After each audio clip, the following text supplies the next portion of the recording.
دفتر پارلیمنٹ سب کچھ یہی مسجد تھی۔ غزوہ بدر۔ مکہ میں مشرکوں کے ایذا رسائی سے تنگ آ کر حضور صلی اللہ علیہ وسلم اور ساتھی مدینہ تشریف لائے تھے، لیکن وہاں بھی وہ چین و قرار کی زندگی سے محروم کیے گئے۔ قریش کے سردار ابو سفیان نے مسلمانوں کو جڑ سے اکاڑنے کا فیصلہ کیا اور اس کے لیے رقم جمع کرنے لگا۔ سوداگروں کا قافلہ ابو سفیان کی قیادت میں سرو سامان لے کر ریگستان کی اس پہاڑی پار کر کے مکے کو لوٹا۔ اتنے میں مکے سے قریش کی ایک عظیم فوج ابو جہل کی قیادت میں مدینے کی طرف روانہ ہوئی، جن میں 1000 مسلح سپاہی تھے۔ قریش کی فوج مدینے سے 80 کلومیٹر کے فاصلے پر بدر تک آ گئی۔ یہ خبر پا کر حضور بھی اپنے ساتھیوں کو لے کر مدافعت کے لیے روانہ ہوئے۔ مسلمانوں کی فوج میں صرف 313 جان نثار صحابی تھے، جن کے پاس جنگی اوزار کم تھے، مگر ان کے پاس سب سے بڑا ہتھیار یعنی تقوی اور پکا ایمان موجود تھا۔ اللہ اور اس کے رسول پر پکا یقین رکھتے تھے۔ دونوں فوجوں کے درمیان اسی بدر کے میدان میں کھلم کھلا جنگ ہوئی، جس کی تاریخ میں نظیر نہیں مل سکتی۔ حق اور باطل کی اس لڑائی میں فریق حق کی طرف سے 13 مسلمان شہید ہو گئے، جن کی قبریں اس وسیع میدان میں واقع ہیں۔ قبروں پر عمارتیں بنانا اور اہل قبر سے دعا کرنا اسلام نے منع کیا ہے۔ شہدائے بدر کے نام بتا رہے ہیں۔ بدر کا پہرے دار سید حسین فراج، صفوان بن وهب، حارث بن صاغة، مبشر بن عبد المنذر، الشمالين بن عبد عامر، مهجع بن صالح، عاقل بن البكير، رافع بن المعلى، عمير بن الحمام، يزيد بن الحارث، عتبہ، شیبہ، ابو جہل وغیرہ کی قیادت میں قریش کی فوج نے یہیں پڑاؤ ڈالا تھا۔ ابو جہل 2 انصاری نوجوانوں کے ہاتھوں قتل کیا گیا تھا۔ بحکم الہی ہزاروں فرشتے بدر کے میدان میں مسلمانوں کے ساتھ جنگ کرتے تھے۔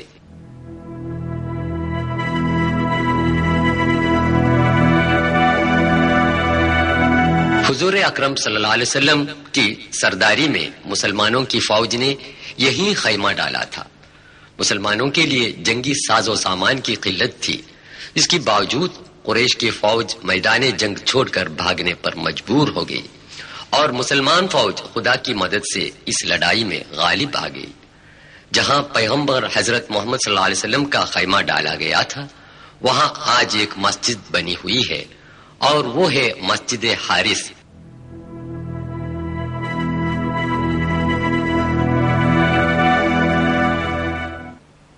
غزوہ احد۔ حضرت محمد صلی اللہ علیہ وسلم بڑے کشادہ دل تھے ہی، مگر قریش نے آپ کو چین و قرار سے رہنے نہ دیا۔ بدر کے دوسرے ہی سال میں قریش کے 3000 مسلح سپاہیوں کی فوج مدینے کی طرف آئی اور مدینے کے قریب احد کی وادی میں پڑاؤ ڈالا۔ یہ ہے جبل الرمات، جہاں حضور اکرم صلی اللہ علیہ وسلم نے عبداللہ بن جبیر رضی اللہ عنہ کی قیادت میں 50 تیر اندازوں کو پہرے پر کھڑا کر دیا تھا اور حکم دیا، جب تک میری اجازت نہ ملے تب تک ٹیلے سے نیچے نہ اترنا اور دشمنوں کی طرف تیر چلاتے رہنا۔ شہر مدینہ کے قریب جبل الرمات کی اسی وادی میں 700 مسلمان اور 3000 کفار کے درمیان گھماسان جنگ ہوئی تھی۔ خدا پرست اور جان نثار مسلمانوں کے سامنے کفار کے پاؤں اکھڑ گئے۔ قریش کی فوج کے علمبردار اور سرداروں کے مارے جانے پر وہ پیچھے ہٹنے لگے۔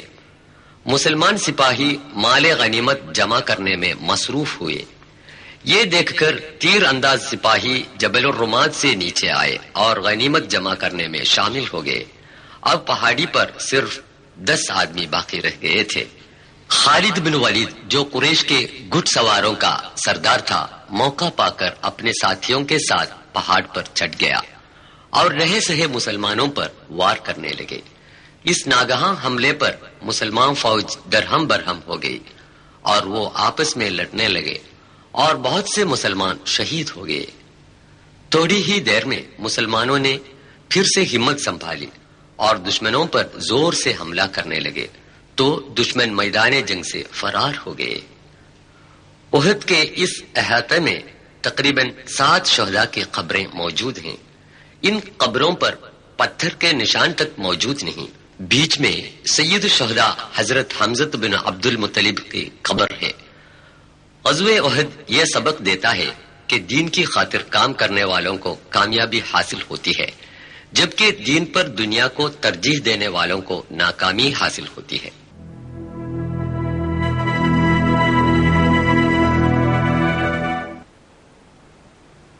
خندق. امن کا زمانہ زیادہ طول نہ پکڑا. قریش نے دیگر قبائل کو ابھار دیا کہ مدینے کی نئی تحریک کو جڑ سے اکھاڑنے میں سب مل جل کر کوشش کریں. مدینے کے باہر مسلمانوں کے جتنے دشمن قبیلے تھے وہ سب کے سب مل کر کل 10,000 کی مسلح فوج مدینے کی طرف روانہ ہوئی، جن میں 2,500 اونٹ اور گھڑ سوار بھی شامل تھے. حضور نے اپنے ساتھیوں سے مشورہ کیا. حضرت سلمان الفارسی نے جنگی تدبیر پیش کی کہ مدینے کی چاروں طرف خندق کھدوا کر دشمنوں کو مدافعت کرے. حضور اکرم نے یہ تجویز منظور فرمائی. 1 ہفتے کی لگاتار محنت سے 9,000 گز طول میں ایک خندق تیار ہو گئی، جس کی چوڑائی اتنی تھی کہ گھڑ سوار اس کو پار نہ کر سکتا تھا. قحط کا زمانہ تھا کہ حضور اور ساتھی بھوک کے مارے بڑی تکلیف میں تھے، یہاں تک کہ پتھر پیٹ میں باندھ کر بھی کھدوائی کرتے تھے. کفار کی فوج مدینے کے پاس آ گئی تو خندق دیکھ کر حیرت میں پڑ گئی. چند دنوں تک فریقوں کے درمیان تیر بازی کا مقابلہ ہوا. مدینے کے اندر یہودیوں کا جو قبیلہ تھا وہ بھی دشمنوں کے ساتھ ہو لیا تو مسلمانوں کو بڑی دقت پیش آئی.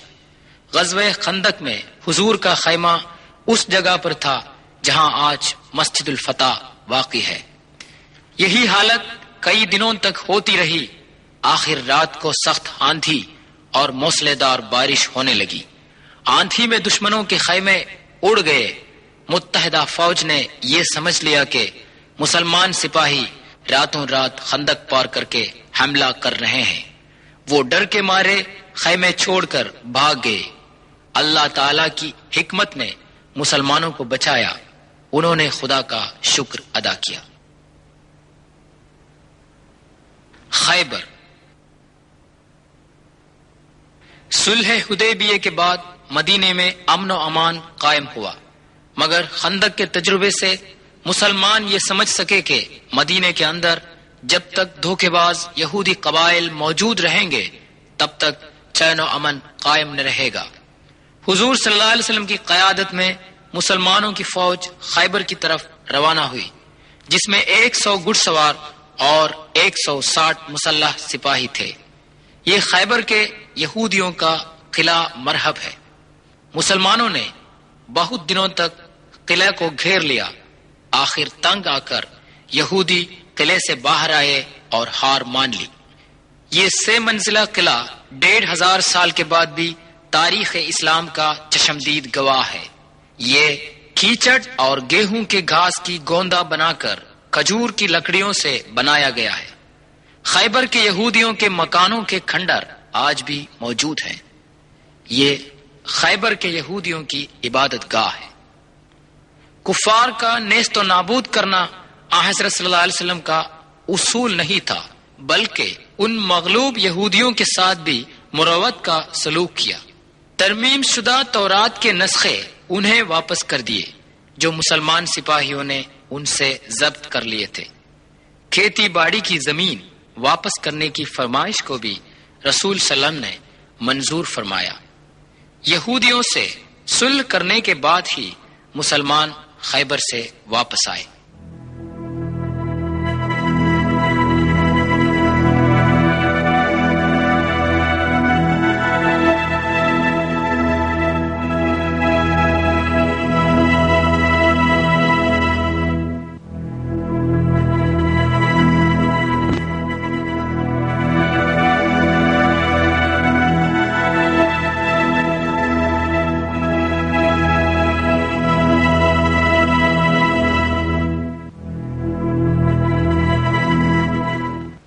حضرت صلی اللہ علیہ وسلم کے خطوط. حضرت محمد صلی اللہ علیہ وسلم ساری دنیا کے لیے پیغمبر بنا کے بھیجے گئے ہیں۔ یہ اس خط کی کاپی ہے جو آن حضرت نے شہنشاہ مصر مقوقس کو اسلام کی دعوت دیتے ہوئے لکھا تھا۔ اگرچہ اس کی کتابت حضور اکرم صلی اللہ علیہ وسلم کی نہیں ہے، لیکن اس پر آپ کی انگوٹی کا مہر محمد الرسول اللہ نظر آ سکتا ہے۔ معطا بلاد شام کے شہنشاہ ہرقل کے گورنر کے پاس حضور نے ایک قاصد بھیجا۔ 1000 کلومیٹر گھوڑے پر اکیلے سوار ہو کر تپتے صحراؤں اور وادیوں سے گزر کر حضرت حارث بن عمیر الازدی رضی اللہ عنہ 629 عیسوی میں موتا پہنچے اور گورنر کو حضور کا خط دیا۔ اس نے غصے میں آ کر آن حضرت کے قاصد کو بے رحمی سے مار ڈالا۔ یہ عام قاعدہ تھا کہ کوئی بھی قاصد قتل نہ کیا جائے۔ حضور کو قاصد کے قتل کی خبر پا کر بہت دکھ ہوا۔ آپ نے اپنے منہ بولے بیٹے زید بن حارث کو 3000 سپاہیوں کے ساتھ موتا بھیجا۔ رخصت کے وقت حضور نے یہ ہدایت دی کہ بوڑھوں، بچوں اور عورتوں کا قتل نہ کریں، عمارتیں تباہ و برباد نہ کریں، پیڑ پودے نہ کاٹیں۔ صحراؤں سے ہوتے ہوئے فوج بڑی مشکل سے موتا پہنچی۔ یہ موتے کا وہ میدان جنگ ہے جہاں 3000 مسلمان سپاہیوں کے مقابلے میں روم کے 2 لاکھ مسلح سپاہیوں نے جنگ کی تھی۔ موتا آج کل جوردان میں ہے۔ یہ پتھر اس تاریخی عمارت کے کھنڈر ہیں جو اموی خلیفہ عبد الملک کے زمانے خلافت میں بنائی گئی تھی۔ اسلامی جھنڈا لے کر حضرت زید بن حارث رضی اللہ عنہ بڑی مردانگی سے لڑ رہا تھا کہ میدان جنگ میں ٹوٹ پڑا اور شہادت حاصل کی۔ فوراً ہی جعفر بن ابی طالب رضی اللہ عنہ نے جھنڈا سنبھال لیا اور دشمنوں کی طرف آگے بڑھے۔ ہاتھوں کے کٹ جانے کے بعد انہوں نے جھنڈا بغل میں لے لیا، وہ بھی اللہ کو پیارے ہو گئے۔ ان تینوں شہادتوں کی خبر پا کر سرور عالم آن حضرت صلی اللہ علیہ وسلم نے ان کی جنت نصیبی کی خوشخبری سنائی۔ یہ جو نشان اونچا نظر آتا ہے ان اصحاب کی قبریں نہیں ہے، بلکہ ان کی شہادت کی یادگار نشانی ہے۔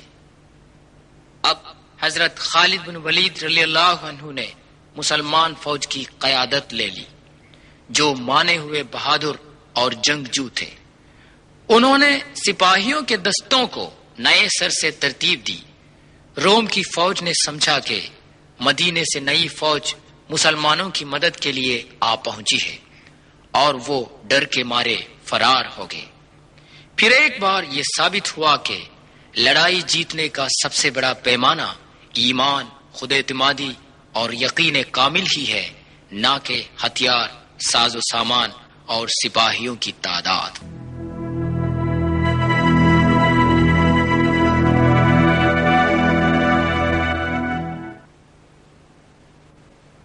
فتح مکہ۔ حضرت صلی اللہ علیہ وسلم ہزاروں مسلمانوں کو ساتھ لے کر کسی کو خبر دینے کے بنا ریگستان سے مدینے کی طرف روانہ ہو گئے۔ مکہ کے قریش اور ان کے روسا، جنہوں نے حضرت اور ساتھیوں کو اپنے وطن اور گھر سے باہر نکال دیا، ان پر بے دردانہ ظلم کیا تھا، جب مجبوری کی حالت میں حضرت سے مغلوب ہو گئے تو آپ نے ان کو معافی دی۔ اپنے مذہب اور عقیدے کے مطابق جینے کی انہیں آزادی دی۔ یہ ان واقعات میں سے ایک ہے جن سے یہ غلط ثابت ہوا کہ اسلام کی تبلیغ و اشاعت تلوار کے زور سے ہوئی۔ سورہ 6 ممتحنہ آیت 8 میں خدا تعالی مسلمانوں کو حکم دیتا ہے، ان تمام غیر مسلمانوں سے بھلائی کر اور انصاف کر جنہوں نے تم سے مذہب کے نام پر جنگ کا اعلان نہیں کیا ہے۔ اللہ کے سوا کسی اور کو پکار کے دعا